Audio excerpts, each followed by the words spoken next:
Suppose हमारे पास में एक फंक्शन है y equals to F of X, यानी x की वैल्यू जैसे जैसे चेंज होगी वैसे ही हमारी y की वैल्यू भी चेंज होती जाएगी। तो मैं एक रफली डायग्राम बना देता हूँ।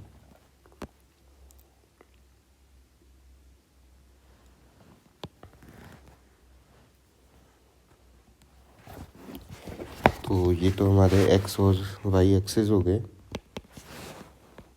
हाँ, x एक्सिस पे हमारी x की वैल्यूज़ होगी और y एक्सिस पे हमारा f ऑफ x का वैल्यू होगा। तो सपोज करते हैं फंक्शन का ग्राफ कुछ इस टाइप का है, जैसे x square equals to 4ay का होता है, वो वाला ग्राफ हम सपोज कर लेते हैं फ़िलहाल फॉर एग्जांपल।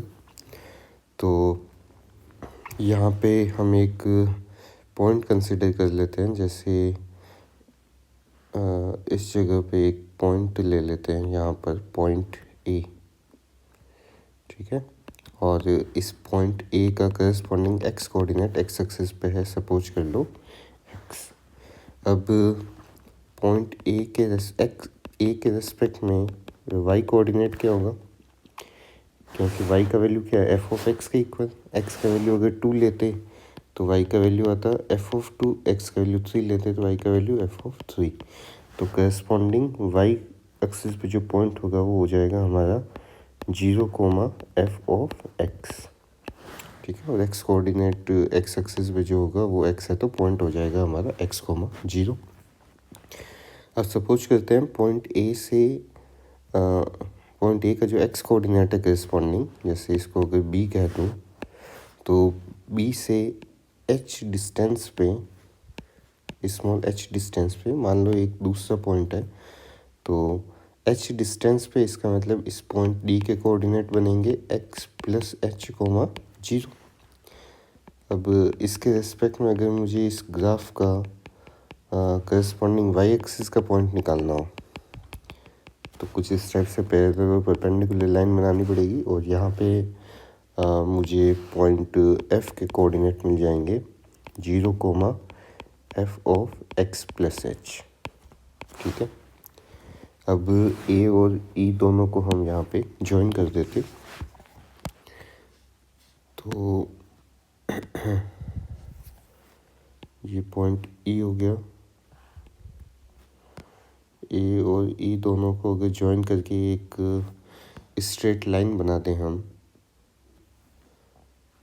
तो ये कुछ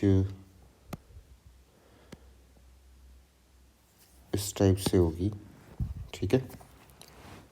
तो ये फ़िलहाल हमारे पास में जो लाइन ए ई है, इससे पॉइंट ए और ई के अगर हमें कोऑर्डिनेट चाहिए तो पॉइंट ई का एक्स कोऑर्डिनेट है हमारे पास में x plus h, y coordinate होगा f of x plus h. Point A का एक्स कोऑर्डिनेट है स्मॉल एक्स और वाई कोऑर्डिनेट है एफ ऑफ एक्स। ये तो कार्टेशियन सिस्टम से निकाल सकते हैं।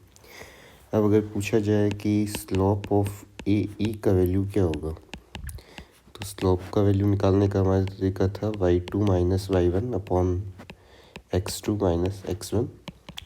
It means f of x plus h minus f of x divided by x plus h minus x। तो ये फाइनली आएगा f of x plus h minus f of x divided by small h, ठीक है। तो ये line ए ई का slope आ गया। अब यहाँ पे हम ये चेक करने वाले हैं कि जब इस क्वांटिटी पे अगर हम लिमिट अप्लाई करते हैं, यानी कि लिमिट h टेंड्स टू 0 लिख दिया जाए, इसका क्या मतलब हुआ, जो पॉइंट यहाँ पे b और d के बीच का जो डिफरेंस h है, अगर हम इस h की वैल्यू को ही लगभग 0 कर दें, उसका मतलब क्या होगा, पॉइंट बी और डी जो है पहले सेपरेट थे एच डिस्टेंस से, और जैसे जैसे एच की वैल्यू 0 हो रही है, इसका मतलब पॉइंट डी जो है वो बी के क्लोज आता जा रहा है। यानी फाइनली ऐसा होगा कि बी और डी जो दोनों हैं वो एक सेम पॉइंट को रिप्रेजेंट करेंगे, ठीक है। तो एच टेंड्स टू 0 का तो ये मीनिंग हो गया। तो इस क्वांटिटी पे हमने लिमिट अप्लाई कर दिया एच टेंड्स टू 0। अब हम देखते हैं कि ये किस चीज़ को रिप्रेजेंट करेगा। तो इसके लिए थोड़ा ग्राफ को जूम करना पड़ेगा। तो अभी बी और डी के बीच का डिफरेंस एच हमें दिखाई दे रहा है। सपोज करो एच का वैल्यू थोड़ा रिड्यूस होते होते हमने पॉइंट डी की पोजीशन ये ले ली, नेक्स्ट पोजीशन डी डैश। तो डी डैश के करस्पॉन्डिंग अगर ग्राफ का पॉइंट हम देखें तो ये कुछ इस प्लेस पे होगा यहाँ पर, यानी कि ये मेरा पॉइंट ई का रिड्यूसिंग पॉइंट कह सकते इसको, ई डैश। अब अगर फिर से जो मेरा लाइन ए ई था, अब वो ए ई ना होके वो क्या हो जाएगा, ए ई डैश। तो अब मैं अगर ए ई डैश को ड्रॉ कर दूँ, इसका मतलब एच को अगर मैंने थोड़ा रिड्यूस किया और डी के रिस्पेक्ट में मैंने पॉइंट डी डैश अगर निकाला, तो करस्पॉन्डिंग लाइन जो होगी मेरी वो हो जाएगी ए ई डैश, और जिसका स्लोप का फॉर्मूला वही रहेगा क्योंकि हमने एच टेंड्स टू जीरो लिख रखा है। हम बस ये देख रहे हैं कि एच की वैल्यू जैसे जीरो होगी या फिर ये पॉइंट डी बी के क्लोज आता जाएगा तो हमें कौन सा लाइन मिलने वाला है। मान लो डिफरेंस को थोड़ा और कम किया मैंने, यहाँ पे पॉइंट डी की नेक्स्ट नई position D double dash find कर ली। तो इसके रिस्पेक्ट में देखते हैं कि फंक्शन ग्राफ पे ये पॉइंट हमें मिल गया, तो करस्पॉन्डिंग लाइन हमारा कुछ हो जाएगा इस टाइप का, ठीक है। तो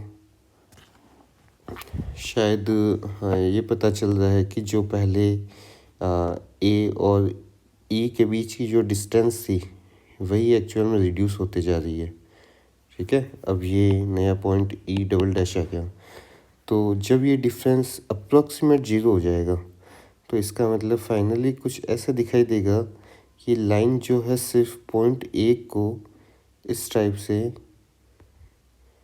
सिर्फ टच करते हुए निकल रही है, ठीक है। ये हमारा जो फाइनली लाइन हमने एल लिखा है, ये वो पोजीशन है जब एच जो है वो अप्रॉक्सीमेट जीरो हो गया, यानी बी और डी के बीच का जो डिफरेंस है वो अप्रॉक्सीमेट जीरो है। और इस केस में जो लाइन हमारा एल है वो एक्चुअल में है टेंजेंट ऑन पॉइंट ए, ठीक है।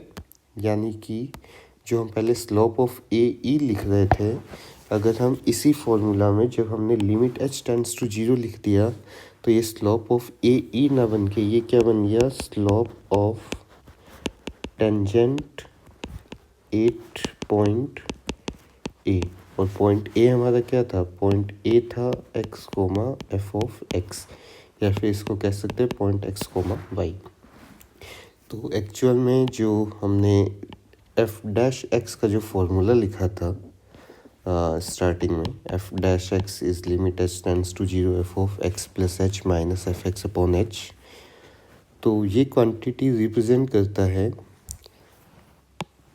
किसी कर्व के कोई जनरल पॉइंट है एक्स कोमा वाई, उस पॉइंट पे जो टेंजेंट होगी उसकी स्लोप को, ठीक है। तो एफ डैश का मतलब है slope of tangent at some point of the curve x comma y. तो ये डेरिवेटिव का ज्योमेट्रिकल इंटरप्रिटेशन हो गया।